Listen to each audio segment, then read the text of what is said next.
Hello friends, I am Mukesh Singh. Today we are going to discuss about abstract factory design pattern. It is one of the design pattern which was there in book Gangs of Four books. And this abstract factory pattern comes under creational design pattern, which is mostly deals with creation of objects.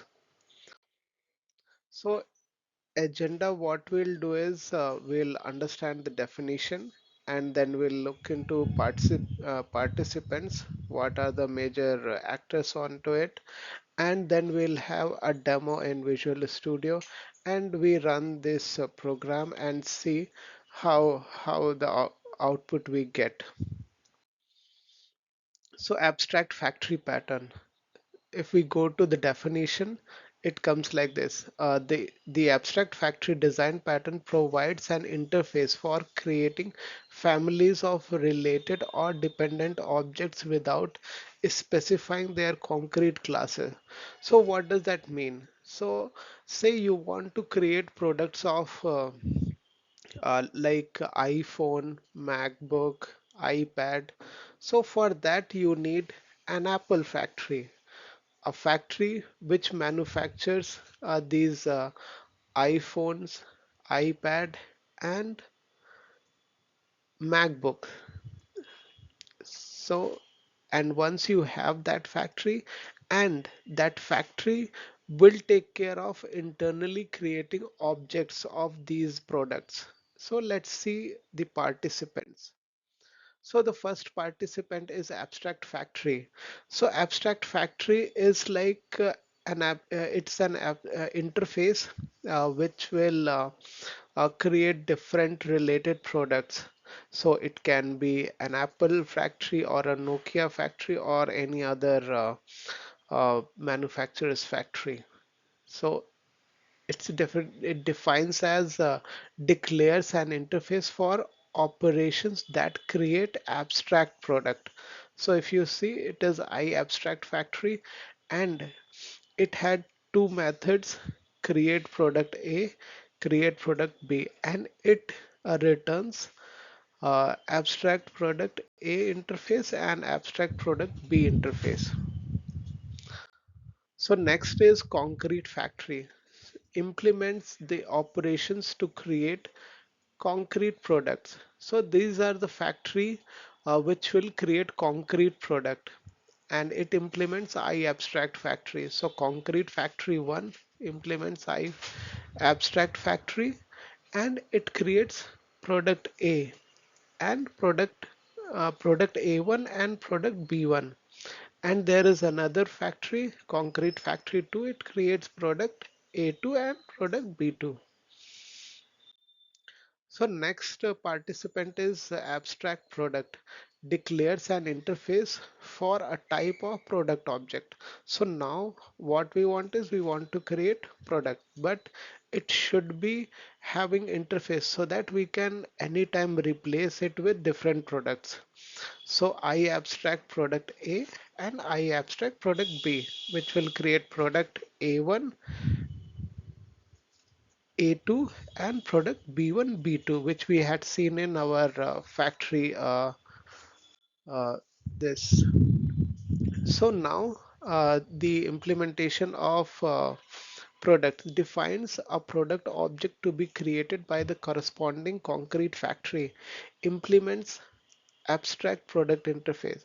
So it implements I abstract product A and I abstract product B, and it creates the concrete products which are the actual product classes.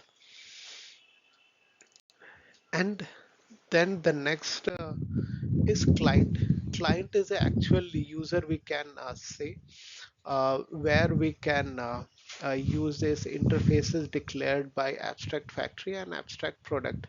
And here if you see, we haven't used any concrete classes here. So client will interact like nearly all the times based on the interfaces and creation of the factory. like we'll create factory wherever we have the entry point. So I'll show you a demo which is a console application. So the entry point is main, and at the main we'll pass the factory, and then factory will take care of what are the products to be created. So let's jump into the demo.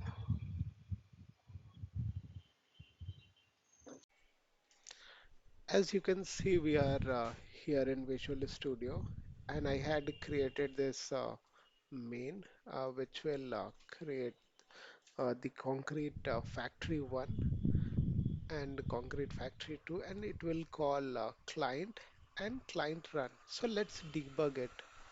I put a breakpoint here at client. So we'll see step by step what it happens. And all the participants are same as what I had shown you in previous slides. So let's run this program.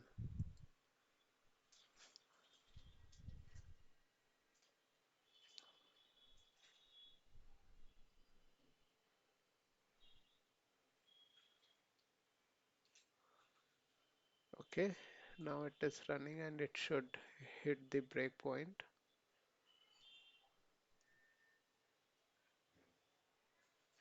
Okay, it hits it here.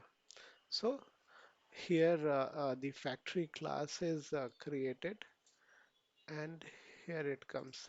So if we go inside the implementation of client, and if we come here, so now we have this factory class concrete factory 1 is created, and now it will go and create product B. And if we here, if you see, we have this two implementation, concrete factory 1 and concrete factory 2. But this time, as we had initialized it with concrete factory 1, so it will call the concrete factory 1 create product B. So if I come here and put this breakpoint, so it hits, yeah, here you can see concrete factory 1, and it's creating concrete factory product B. And I'll put a breakpoint here as well. So once it has created the product A, it will create product B. So if I run it now, you can see it's create product B, and from here it came back. And once this is done, it went back to the main, and here it will run this function. So as you can see, when it ran this function, uh, it got this we got this output: product B1 interacts with product A1. So, and this interaction is from here: abstract product B interacts abstract product A. And same thing when we'll do with concrete factory 2, it will call the methods of concrete factory 2. Actually, I'll run it from here, and I haven't kept breakpoints on factory 1 products, creation of product. But for factory 2, there is no product.